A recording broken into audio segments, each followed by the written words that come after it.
আসসালামু আলাইকুম। আমি professor doctor Mohammad Zafrullah YouTube স্বাস্থ্য কথা চ্যানেল থেকে বলছি। আজকে আমাদের প্রতিপাদ্য বিষয় হেপাটাইটিস এবং এই হেপাটাইটিসের কারণগুলো কি কি। হেপাটাইটিস আমাদের দেশে সাধারণত চারটা প্রকার দিয়ে হয়, যেমন hepatitis A, hepatitis B, hepatitis C, hepatitis D এবং হেপাটাইটিস ই। এই চারটা তো আছেই।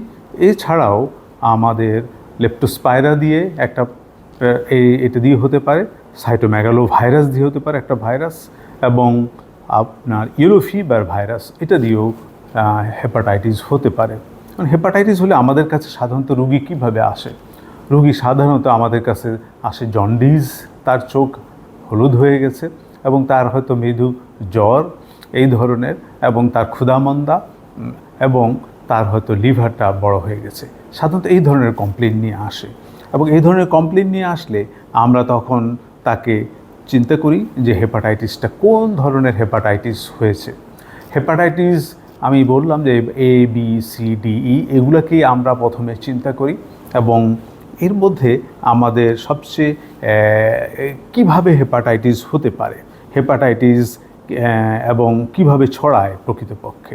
হেপাটাইটিস এ এবং ই সাধারণত আমাদের অরফিক্যাল রুট অর্থাৎ পানিবাহিত অথবা খাদ্যের মাধ্যমে, ফুডবোর্ন মানে খাদ্য পানি এগুলোর মাধ্যমে আমাদের মধ্যে ছড়ায় হেপাটাইটিস এ এবং হেপাটাইটিস ই।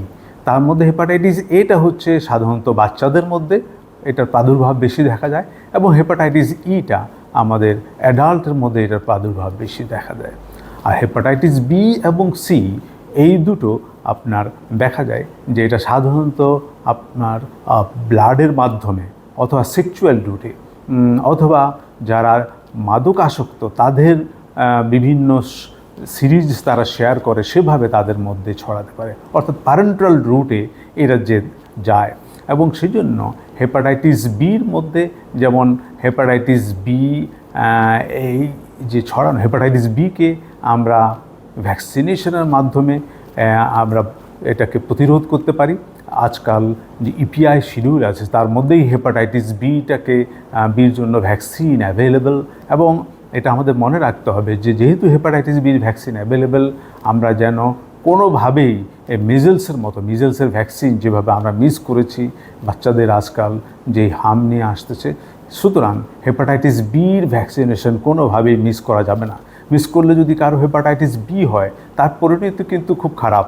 হেপাটাইটিস সি যদি হয় তার পরিণতি কিন্তু খুব খারাপ, সেটা সিরোসিস অফ লিভারে চলে যেতে পারে। প্রথমে জন্ডিস নিয়ে আসবে, তারপরে সিরোসিস অফ লিভার নিয়ে আসবে, তারপরে তার হয়তো হেপাটোসেলুলার কার্সিনোমা অর্থাৎ লিভার ক্যান্সার নিয়ে চলে আসতে পারে। যেহেতু এখন ইপিআই শিডিউলে হেপাটাইটিস বিকে ইনক্লুড করা হয়েছে, এবং সেই জন্য আজকাল আমরা এই হেপাটাইটিসের হেপাটিক কার্সিনোমা আমরা কম দেখছি, এবং হেপাটাইটিস সির ভ্যাকসিন এখনও আবিষ্কৃত হয়নি। অদূর ভবিষ্যতে আমাদের হয়তো হবে।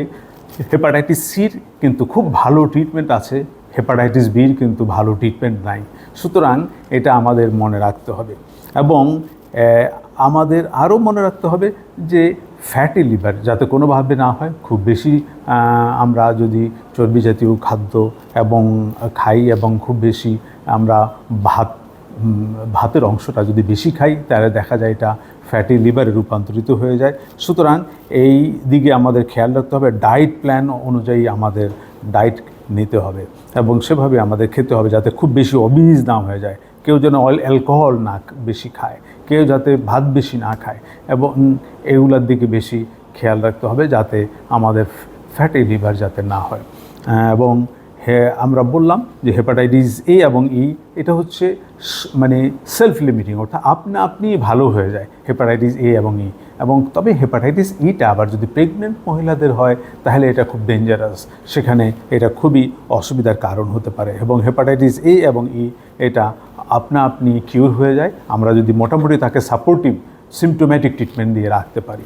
এবং হেপাটাইটিস সির কথা আমরা বললাম যে এটার ভালো ট্রিটমেন্ট আছে, ইন্টারফেরন এবং আদার রিভাভিরিন এই ধরনের ড্রাগ দিয়ে। কিন্তু হেপাটাইটিস বির ট্রিটমেন্ট আছে, কিন্তু এটা এখনও খুব ভালো আমরা ট্রিটমেন্ট করতে পারি না, কিন্তু এটাকে আমরা প্রতিরোধ করতে পারি ভ্যাকসিনেশনের মাধ্যমে। সুতরাং আমরা সবাই হেপাটাইটিস বির ভ্যাকসিনেশন নিয়ে নেব এবং আমরা সবাই হাত ধুয়ে আমরা খাওয়া দাওয়া করব, যাতে কোনোভাবে হেপাটাইটিস এ এবং ই আমাদের মধ্যে না ছড়ায়। এবং হেপাটাইটিস বি এবং সি এগুলো সহজেই আমরা ল্যাবরেটরিতে আমরা ডায়াগনোসিস করে ফেলতে পারি আপনার এলাইজার মাধ্যমে অথবা আইসিটির মাধ্যমে এবং পিসিআরের মাধ্যমে।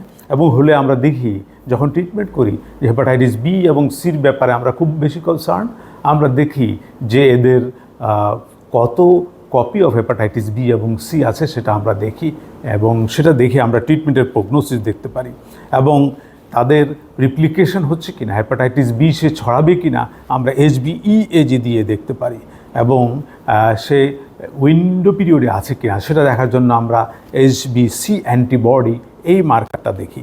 সুতরাং আমরা বিভিন্নভাবে হেপাটাইটিস বি এবং হেপাটাইটিস সিকে আমরা ডায়াগনোসিস করার চেষ্টা করি, কিন্তু এর প্রতিরোধ আমাদেরকে করতে হবে।